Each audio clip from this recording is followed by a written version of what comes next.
ರಂಜಾನ್ ಹಬ್ಬವನ್ನ ಮುಸ್ಲಿಂ ಬಾಂಧವರು ಕುಮಟಾ ತಾಲೂಕಿನಾದ್ಯಂತ ಸಡಗರ ಸಂಭ್ರಮದಿಂದ ಆಚರಿಸಿದರು.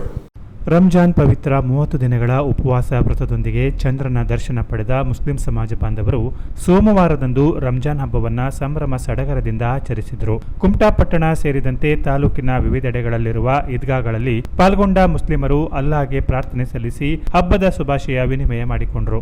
ಸೋಮವಾರ ಮುಂಜಾನೆ 8:15ಕ್ಕೆ ಮಿರ್ಜಾನ್ ಹೈಸ್ಕೂಲ್ ಹಿಂದುಗಡೆ ಇರುವ ಈದ್ಗಾದಲ್ಲಿ ಶ್ವೇತ ವಸ್ತ್ರಧಾರಿ ನೂರಾರು ಮುಸ್ಲಿಂ ಬಾಂಧವರು ಶಿಸ್ತುಬದ್ಧವಾಗಿ ಕುಳಿತು ಏಕಚಿತ್ತದಿಂದ ಅಲ್ಲಾಹನನ್ನು ಸ್ಮರಿಸಿದರು. ಧರ್ಮಗುರುಗಳು ಧರ್ಮಗ್ರಂಥ ಪಠಿಸಿದರು. ನಂತರ ಆಲಂಗಿಸಿ ಪ್ರೀತಿ ಬಾಂಧವ್ಯ ಹಂಚಿಕೊಂಡರು. ಈ ಸಂದರ್ಭದಲ್ಲಿ ಮಾತನಾಡಿದ ಜಮಾತೆ ಮುಸ್ಲಿಂ ಅಧ್ಯಕ್ಷ ಇಬ್ರಾಹಿಂ ಶೇಖ್ ಅವರು, ಇಸ್ಲಾಮಿಕ್ ತಿಂಗಳ ಪ್ರಕಾರ ರಂಜಾನ್ 9ನೇ ತಿಂಗಳಲ್ಲಿ ಬರುತ್ತದೆ.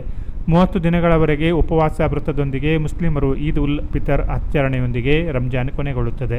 ಅಲ್ಲಾಹನ ಕರುಣೆಯಿಂದ ದೊರೆತ ಪವಿತ್ರತೆಯ ಈ ತಿಂಗಳಲ್ಲಿ ಅಲ್ಲಾಹನ ಆರಾಧನೆಯಲ್ಲಿ ಕಳೆದು ಪ್ರತಿಫಲ ಪಡೆಯುವುದರ ಮೂಲಕ ರಂಜಾನ್ ವಾಸ್ತವ ಅರ್ಥಕೊಳ್ಳಲು ಸಕಾಲವಾಗಿದೆ ಎಂದರು.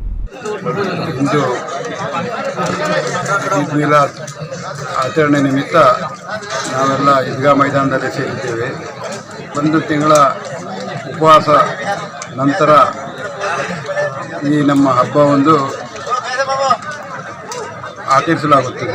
ಅದರ ನಿಮಿತ್ತ ಇಂದು ಇಲ್ಲಿ ನಾವು ಎಲ್ಲ ಸೇರಿದ್ದೇವೆ. ಈ ಸಂದರ್ಭದಲ್ಲಿ ಉಪಾಧ್ಯಕ್ಷ ಅಬ್ದುಲ್ ಶುಕೂರ್ ಮಿರ್ಜಾನ್ಕರ್, ಕಾರ್ಯದರ್ಶಿ ಅಬುಲ್ ಹಸನ್ ಆಗಾ, ಕಾಂಗ್ರೆಸ್ ಮುಖಂಡ ಮಿಯಾ ಸಾಬ್, ಹಿರಿಯರಾದ ಎಂ ಮಿರ್ಜಾನ್ಕರ್ ಸೇರಿದಂತೆ ಸಾವಿರಾರು ಸಂಖ್ಯೆಯಲ್ಲಿ ಸಮಾಜ ಬಾಂಧವರು ಭಾಗಿಯಾಗಿದ್ದರು. Canara plus news, Kumta.